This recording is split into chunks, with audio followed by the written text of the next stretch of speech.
So, hi, this is Imtiaz. My full name is Imtiaz Ridoy, and right now currently working as a program manager and the country lead as well. Cup of tea.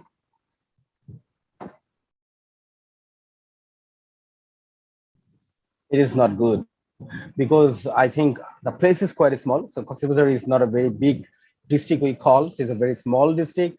And the Rohingya refugees, they are not now welcomed by the host community as well.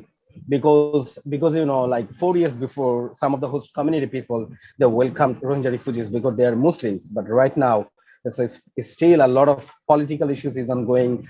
And also the situation has been changed after 4 years. Government is not welcoming them. Government is saying that we cannot afford Rohingya refugees anymore. They have to go back to their own country, or maybe they have to go back to the Bhasanchar Island, which is quite far away from the Cox's Bazar. And I think, so the Rohingya refugees, they are staying in a very congested place. They're staying underneath of a hill, and there's always risk to have the landslides on them. A lot of people has been also killed before because of the rainfall, because of the weather condition. And as Cox's Bazar is a very seaside area, so there is always a very highly dangerous area because of the cyclone prone area, because still in Bangladesh, I think still a cyclone is ongoing, but not directly, it is not going to attack on Bangladesh right now. But I think we're having a lot of rain, a lot of storm, a lot of windy weather right now in Cox's Bazar. So it's not all quite safest place in Cox's Bazar to live for the Rohingya refugees. So number one, I would say that like to provide counseling support and also the case management support, because it was a very important work that time because of COVID-19 pandemic. So that would be number one.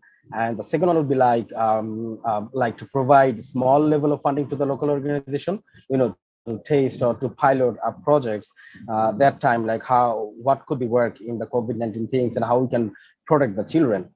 And number three would be, I would say that I would say that to initiate the localization dashboard for the, I mean, it is not directly for the Rohingya refugees, but it is the local partner who are working in the Cox's Bazar, who are working and actively supporting to the Rohingya refugees over there. So we have established a localization dashboard, like how the local organization is working, how localization is working, activating in the Cox's Bazar area, and also for the humanitarian response for the Rohingya refugees. So I think child protection subsector is taking this forward up to follow this dashboard in twice in every year. So that is also initiated in Cox's Bazar right now. And I think Bangladesh is a great example or massive example for the CPAOR, like child protection area of responsibility, to adapt this kind of model to another countries. And I think I'm also providing some kind of support to the other countries, like how they can initiate this kind of activity in their own.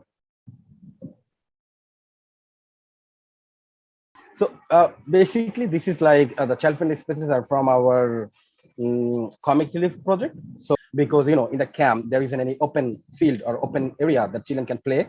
So basically, these child-friendly spaces are using to provide case management support, to provide mental health psychological support, and also to provide their play-based activity.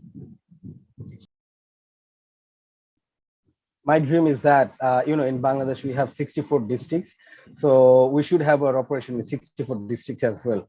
So basically, I think there's a lot of issues in Bangladesh is ongoing. So I know that I think, for example, for the climate change, I think Bangladesh should be the most affected country in the next decades or next 5 years or so, because we're having a lot of cyclones in every year. And I think we're having a lot of floods in every year, and river erosion is ongoing as well. And because of the climate change and the climate refugees, we would get a lot of children who will be dropped out because of the climate change, because maybe their school would be vanished, their classroom would be vanished because of that climate change. So a lot of children in the coming days will be out of education. So we need to ensure the quality education for the children in Bangladesh. Yeah. Cheers.